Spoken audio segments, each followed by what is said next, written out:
Welcome to Gum Gum Shuffle, a fan One Piece trading card gamecast. Let's see what treasures we can find at our favorite local island.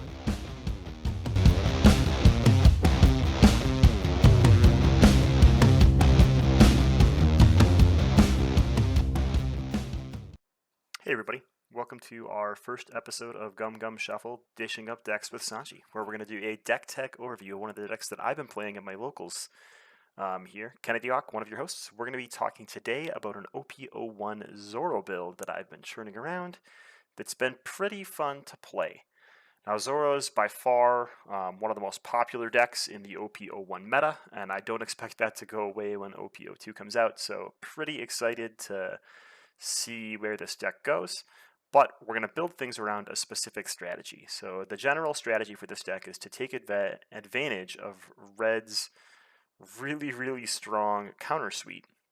And what I mean by that is Red, more than any other color right now, has more 2K counter cards than anybody else. I think Purple, Blue, and Green each have 3 cards that are 2K counters. The cards don't all have synergy with each other all the time, so sometimes you don't even want to include all of them, but maybe you do just to get to the 2K counters. Meanwhile, Red has a ton of 2K counters from promos, but also just from the sets that are out there. So we're going to put as many 2K counters as we can into our Zoro deck and really monopolize on the name of the game in One Piece trading card game, which is board presence. You want to have a board presence so that your opponent feels pressure to remove things from your board. So one of the reasons that Zoro goes so well is they have to spend time removing your 5-drops instead of going to face, which is actually the advice I'm going to give you for the mirror match against Zoro, is to remove their threats because they will run out of them, and hopefully you'll be able to keep yours alive. We want to dismantle our opponent's board, and Red is the place to do it while still pushing damage, and we're going to use Zoro's Dawn ability to power up characters in order to do that. So some of the keys, we're going to try to play some mid-range beat sticks. And what I mean by that are 3 to 5 cost characters that have the potential to swing for a damage. Just to force your opponent to burn a card from their hand is a valuable attack. And ideally, you're not going to lose a character back just because they're exhausted with this. So you're looking to play Rush Zoro or the 5-drop Rush Luffy. They've got 5k and 6k power, so they will be swinging at least once at leader or an exhausted character, forcing your opponent to burn their hand or lose some board presence. We're going to keep those characters alive pretty efficiently with 2k counters. A lot of people like to swing and make you burn 1 card, so they'll swing at a Zoro for 5k and see if you'll burn a card. My local meta likes to swing a lot 1k over, so they'll swing for 6k at a 5k Rush Zoro, hoping that I will let him be defeated because I don't want to have to burn 2 cards to keep him alive. But with the number of 2k counters in this deck, you can just burn 1 card, keep your Zoro alive, and still have that card advantage that your opponent was hoping to get rid of by swinging at your beat sticks. You're going to try to bait your opponents into overcommitting on attacks, right? Once they see what's going on and they see that you're constantly stopping their 2k assaults, their 1k over assaults with your 2ks, they're going to start swinging for 7k right into your Zoro to see if you'll keep them alive. And at that point you say, I'm not ditching 2 cards. You can have wasted your attack on my Zoro and now I have more card advantage to keep my leader alive later. So we're really going to highlight the counter system, which is one of my favorite systems in the One Piece trading card game. Alright, so let's take a look at the deck real quick. So here is the deck list, and we'll go over some of the card choices individually. We've got 4 Otama. On play, give a character minus 2k. You're going to need that with Jet Pistol to take care of Kid. We've got 2 copies of the starter Nami and 4 copies of the search Nami. Search the top 5 cards of your deck for a Straw Hat character or event.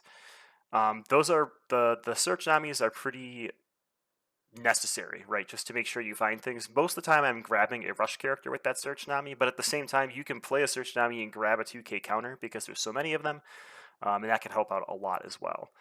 The starter Nami is really just there to turn on Zoro's ability if you're having to spend your full amount of resources, or if you want to hold some back for Gum Gum Red Hawk, you want to have that starter Nami option there to keep things alive. We've got 3 copies of Promo Bepo, who is a 2k counter, 4 copies of 3-cost Promo Bepo, who is a 2k counter. Same ability as Robin, slightly less power, a less useful tag in this deck, but we're including him for the 2k counter, and we'll talk about that here in a little bit. We've got 3 copies of OP01 Usopp and 3 copies of OP01 Gordon. These are just 2k counters that are mainly just going to be used as 2k counters. Very rarely do I play these, maybe against, Blurple Croc while I play an Usopp or something like that. Gordon can be useful if you brick into no rushers after your mulligan. Gordon can kind of help you cycle your deck a little bit faster. But generally, those are just 2k events in my hand that cost 0, right? Desert Spada is a 2k counter event that lets you rearrange your deck, but it costs a Don. These are basically 2k events in my hand that don't cost me any resources. We've got 4 copies of OP01 Sanji. So Sanji's really good to play, but also he is a 2k counter. I use him about 50-50. A lot of times if I go second, my opening move will be to play one of these Sanjis, because we know that turn 2 we can take an extra life to hand, which is probably going to be a 2k card, which is going to help me prevent a life later. So you're really just trading the life for having it in your hand. And pump him up to 7k really fast just to start swinging at things. So he's okay to play early. Later on, he becomes a 2k counter, which again is what the deck's all about. We've got 4 copies of Brook. These are ones that we typically play, but Brook also does have a 2k counter on him. So Brook will be pushing Dawn onto Zoro or pushing Dawn onto Bepo to make sure that he can swing and take care of things. We've got 4 copies of the Rush Sanji from the starter deck. 1 copy of Uta. 4 copies of Rush Zoro, 4 copies of Rush Luffy from OP01 and the starter. We've got 2 copies of the Secret Shanks from OP01. I've got 3 Gum Gum Red Hawks and 4 Gum Gum Jet Pistols. For a while, I wasn't running Jet Pistols, and I swapped them back in just to take care of Kid and other things. They can be really useful for clearing a board. Or for sealing a game. So I do like to have 4 of them. My meta really is weak to Gum Gum Red Hawk, so that might be more of a meta pick for me in our local metas. There's a lot of players playing Law, and if you can prevent a Zoro Rush being lost and blow up a blocker so that you can attack a Bonnie or another search card, the Gum Gum Red Hawk becomes really powerful. But that's the overall deck. Let's look through what we have in this deck. So who are our beat sticks and our attackers? We've got 14 cards that have Rush on them. So we've got our 4 Rush Sanjis. Those are really good to play on turn 2 if you're going second. This deck actually prefers to go second, or at least I've noticed it does. Having cards in hand is so important with those 2k counters that drawing that extra card becomes vitally important. It's also really good that you can play Rush Zoro and still put a Dawn on Zoro leader, play Rush Luffy, put a Dawn on Zoro leader, so that you can pump them up and pump up your whole board, which can be really powerful. So yeah, we've got 4 copies of Rush Sanji, 4 copies of Rush Zoro, 4 copies of Rush Luffy, and then we've got 2 copies of Shanks. Luffy and Shanks both get around blockers, so I didn't feel the need to run any events that help me get around blockers. Those are usually my game sealers once I get a Luffy out, and I know I can keep him alive because I have enough 2Ks in my hand. My opponent's really struggling to figure out either how to remove them from the board, or they have to burn their jet pistol to get rid of them because it just becomes daunting otherwise. And if they aren't going to burn their pistol right away, they're usually burning a lot of attacks and letting me, just for 1 card, keep my characters alive. For counters, like I said, the name of this deck is all about, the name of the game for this deck is all about having those 2k counters. So we've got 3 copies of Usopp, 3 Gordons, 4 Sanji, 4 Brook, 4 Otama, 4 Bepo, and 3 Red Hawk. These cards are really strong. So if we add all this up, we've got 25 cards that counter for at least 2k, and those Red Hawks are going to counter for 4k. That means about 50% of the cards in your deck, when you draw a card from your life or the top of your deck, you're probably about half the time drawing into something that at least can keep you up for 2k.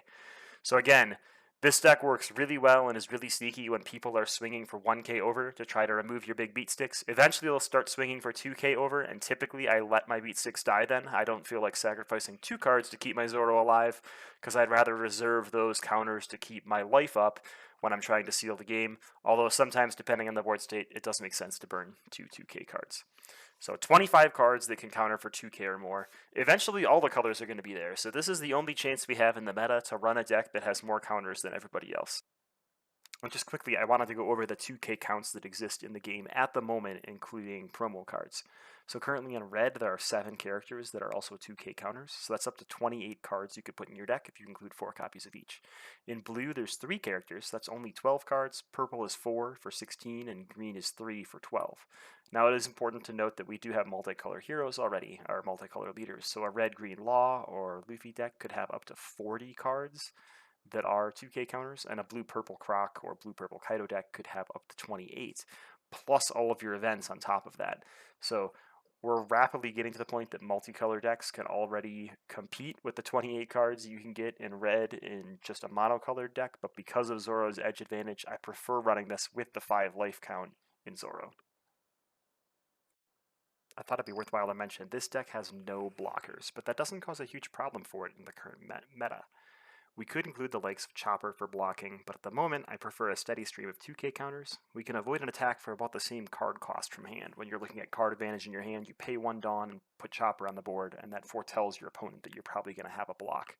That also leaves Chopper open to being killed by Robin or many of the other KO effects that are out there. Instead, if you can get the same effective ability, like a block on top of a character by throwing a 2k counter down, it also costs you only 1 card from hand, but you save a Dawn resource and save that playability or game ability from your opponent. This isn't going to work forever, right? Eventually people are going to figure out that you're using 2k counters. Eventually people's boards are going to get big enough that they can start swinging for 8k and your 2k counter no longer saves you, or 7k. So you do have to be mindful of you need to seal the game at a somewhat quick rate, but not as rapid as a lot of the Zoro decks out there that are burning things with 1 and 2 cost characters. You can survive for a long time, focusing on clearing your opponent's board, and use keeping the board clear as your way of securing yourself against your opponent. What this means is a lot of the times if you do get attacked for 8k or 3k over, you're probably going to take the hit and draw a card from life, which is hopefully going to be another 2k to help you avoid another life later. Alright, to round our deck out, we've got our 4 search Namis. Typically, I'm using those to search out a rush character. Every once in a while, I'm searching out a 2k character, but typically to find the rush character that I want. We've got 2 of the starter Nami just to push Dawn onto Zoro. We've got Uta, who she basically acts like a rush character, right? It's a 4k body I play to the board, so that when I Dawn up Zoro, it can try to swing for a life and drain a card. You're going to be doing a lot of gameplay where you're trying to drain cards from your opponent's hand. On top of that, she can return a Rush Sanji or a Rush Zoro to your hand, or she's a 4k that drops to the board that returns a 2k counter to your hand, which is incredibly valuable. I run her as a 1 of. I would like to put her up to a 2 of. I haven't figured out what to drop yet, possibly one of these starter Namis. I think she's really, really good, but when I've run her at a 4 of or a 3 of, I always draw her in my opening hand and have to hold her forever. So I'm trying to run her at a lower number because of that. And then we got 4 Gum Gum Jet Pistol, which obviously we need to remove the big blockers that can really get in our way unless we have Luffy out on the board. All right, Robin versus Bepo. I've had a lot of people ask me about this locally and on Facebook groups when I post my deck. Robin is a very good card. She's a staple card. Straw Hat Tag, 1k counter, 3 cost for 4k power. With a Dawn, when attacking, KO up to one of your opponent's characters with 3,000 power or less. So you're going to bump her to 5k power, probably 6k power with Zoro. She can swing at something pretty big. They might blocker it, that's fine. You can wipe out some blockers before they go into battle. This is really strong against Law for clearing those low cost, low power characters like Bonnie and Nami. I prefer in this deck to run Bepo. So same cost. Counter is 2k instead of 1k, so we can get 4 extra 2k counters into our hand. Bepo only has 2k power, unfortunately, but the Dawn ability is exactly the same. So you're going to be at least a 3k when you're swinging, and you're going to also clear a 3k character.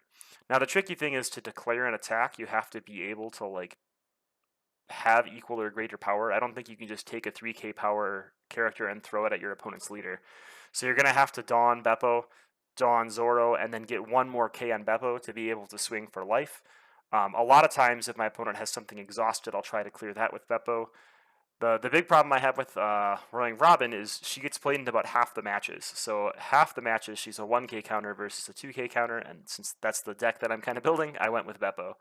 Robin is searchable by Nami. She's searchable by the Straw Hat event that searches for characters. So if you're going to go that route with that event and like really with consistency around Straw Hats, it's probably worth switching to Robin. But for me, to get the extra 2k counters and really show how powerful 2k counters can be, I like running Bepo. So feel free to season as you like. Obviously, if you don't have the promo, probably run Robin. It's going to be a good substitute. All right, so the cost on this deck. As we all know, card prices are ridiculously inflated right now. The market is crazy because there is not enough product out there, and hopefully there will be soon if a reprint happens, or when a reprint happens. I'm going to say when, because that's what I want. And I realize that not everybody has every card that's out there. I don't even have every card that's out there. So building this deck can be quite expensive, right? I tell people to run red, and then they say, oh, look at the cost of a red deck. That's insane. So if you're going to build the deck that I just showed, and you go to TCG Player and optimize your card right now, it's going to tell you that that deck is $319. And that's with buying 2 of the starter kit off TCG Player to cover your Luffys and your Jet Pistols and things like that, because it's actually more economical to buy the starter kit than the singles, even at the inflated price of the starter kit on TCG Player. That's a lot of money, right? At the same time, a booster box right now is like $240 on TCG Player. So if you're going to buy booster boxes at those prices and you just want to build a competitive deck that can be fun in your local meta, I'd recommend just buying the singles and the 2 starter decks. You're going to spend a little bit more, but you're not going to be drugged down by randomness. You are only going to end up with 1 deck at the end instead of a bunch of cards that you can merge into other decks, but you're probably going to end up with a more competent deck than just buying a booster box and trying to build something out of it.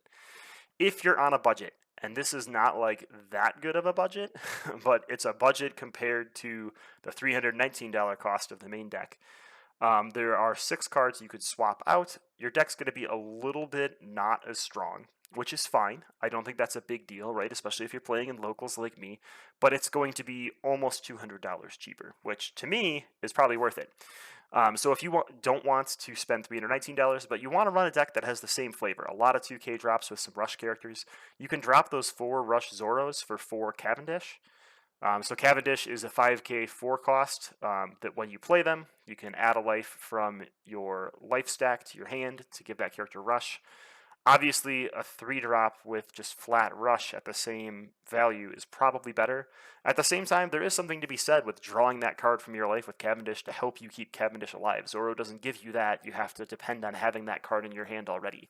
So it can work out in some situations to be useful. I've even run variants of this where I run 2 Cavendish instead of the Shanks. But that's going to drop the price substantially.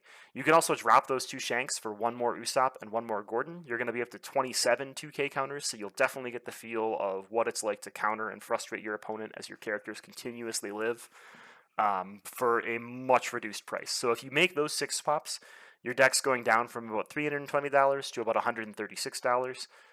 So that's substantially cheaper.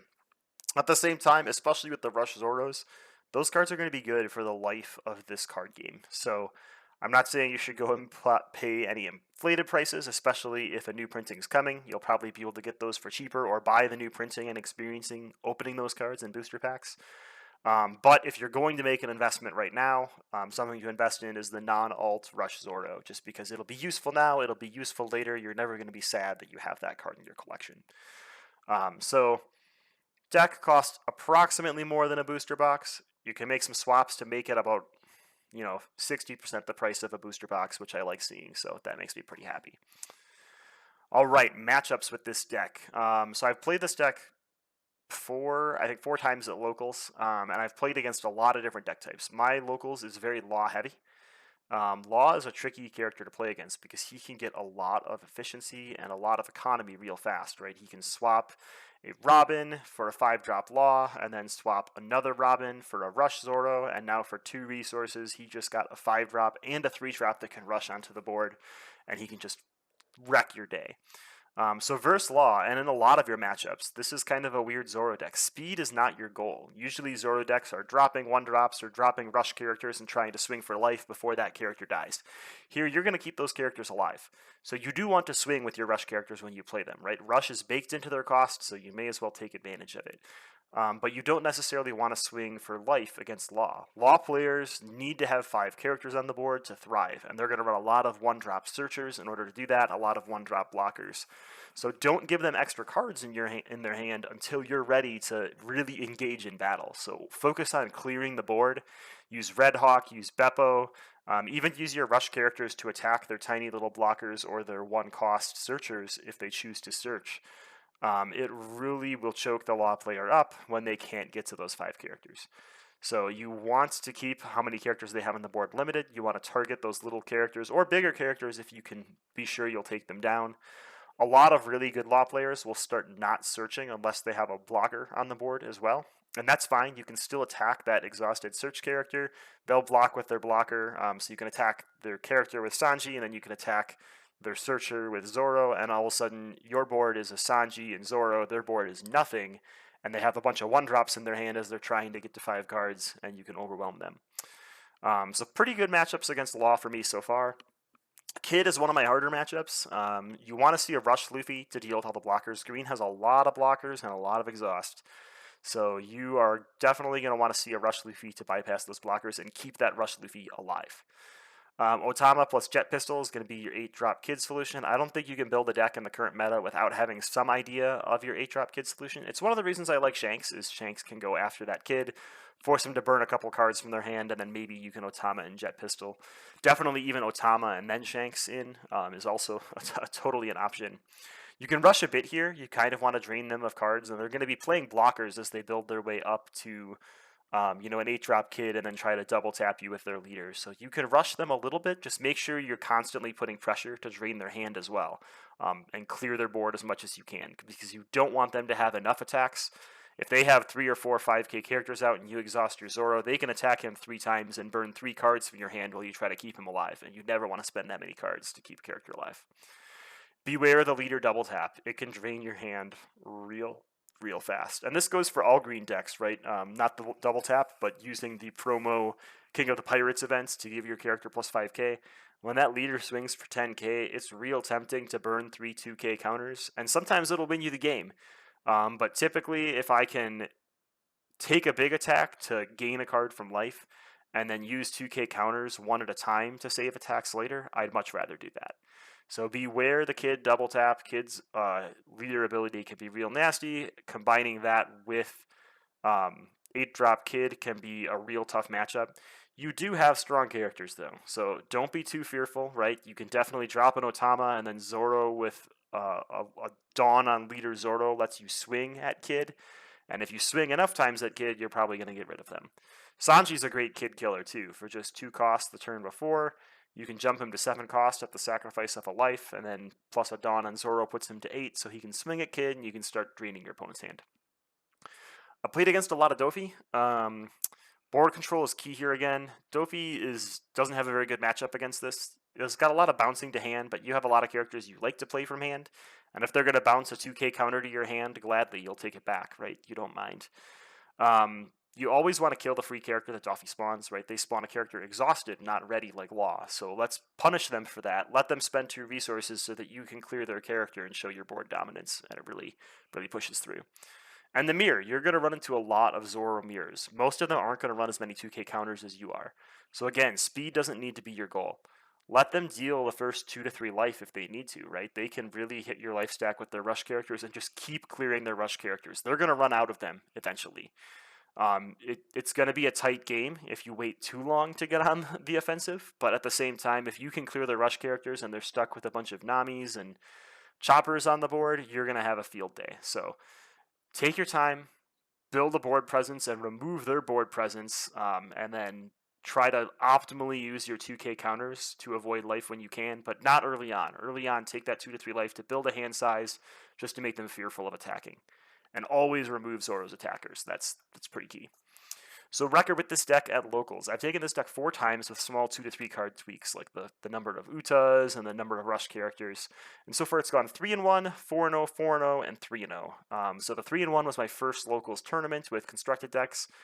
I had wins against Zoro, and Law, and I lost against a blue deck in the end because I had no idea what blue was doing, and it crushed me. So learned my lesson, decided I should probably read all the blue cards so I know what I'm talking about, and came back the next week and played against not the same players, but it is almost the same lineup. So Law, Zoro, Law, Dofi won that tournament pretty handily. The Zoro matchup was probably my hardest matchup. I think they got me down to 1 or 2 life. Most of the Law characters got me down to 3 life, and then I could take them out.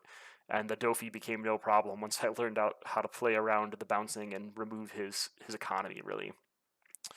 The next week, I had wins against Zoro, Doflamingo, Kid, and Luffy. This was starter deck Luffy, not red-green Luffy. The starter deck Luffy gave me some troubles just because they were able to dawn up and really try to push into my characters really hard. But the 2k counters pulled through in the end.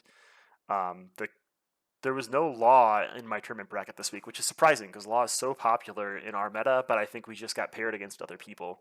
The Zoro deck I played against this week was real tough. It came down to 1 life. It was pretty tricky, but ultimately we were able to pull it out.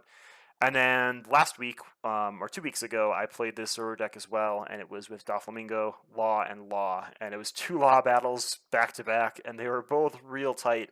My opponents got a little frustrated sometimes because I'd have so much life left midway through the game while I was chipping at them early, but I've really reinforced with those opponents that I'm just going to try to clear your board, and they've started to figure out how to play around it, and it's made those matchups that seem a lot tighter, or feel a lot tighter than maybe the life results show. So if they're watching this, they can know that I was sweating over there, and they had drained me of 2k counters, and I was sitting with brush characters in my hand saying, please don't attack me again.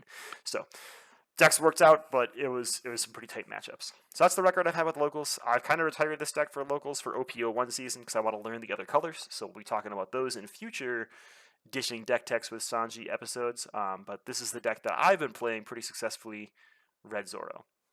So Mulligans, with this, there are a couple hands that you want to consider keeping. If you get the starter Nami, since you only have that as a 2 of, and a Sanji, or any of your rush characters really, you probably want to keep that, right? Starter Nami is super value, especially if you're going first. Keep starter Nami. You want.